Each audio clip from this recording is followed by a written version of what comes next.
जी बिल्कुल, voice of Urdu के नाजरीन को बताएं कि दीगर ममालिक की तरह पाकिस्तान में भी ईद उल फित्र सादगी से मनाई जा रही है। वफाकी दारुल-हुकूमत की अगर बात की जाए तो वहाँ पर भी दीगर जगहों की तरह जो तफरीही मकामात हैं, पब्लिक प्लेसेस हैं, उनको बंद किया गया है। मैं इस वक्त इस्लामाबाद के प्ले लैंड पार्क के बाहर मौजूद हूँ और यहाँ पर मैं आपको बताते चलूँ कि इस प्ले लैंड को भी SOPs के तहत बंद किया गया है। मुख्तलिफ जगह पर नाके भी लगाए गए हैं और ज़िले इंतज़ामिया जगह जगह मौजूद है।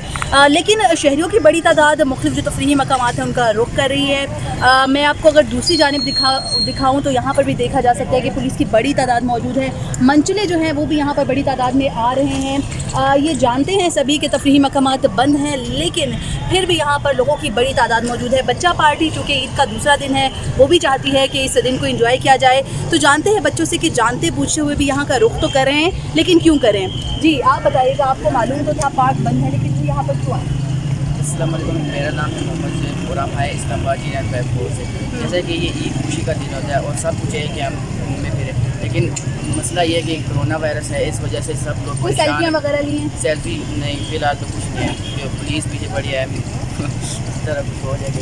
सही है जी। यहाँ पर जो बच्चा पार्टी है उनकी बड़ी तादाद मौजूद है। आप देख सकते हैं कि किस तरह से ज़िले इंतज़ामिया भी जगह जगह पर मौजूद है। बच्चों को रोका जा रहा है।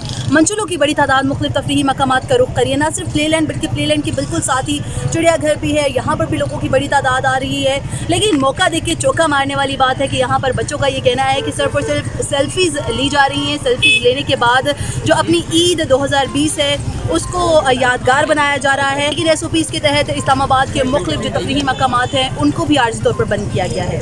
जी खबरों के लिए हमारी वेबसाइट www.voiceofurdunews.nl या फेसबुक पेज पर क्लिक करें। इसके अलावा आप YouTube चैनल को भी सब्सक्राइब करके न्यूज़ अपडेट्स ले सकते हैं। देखते रहिए वॉइस ऑफ उर्दू।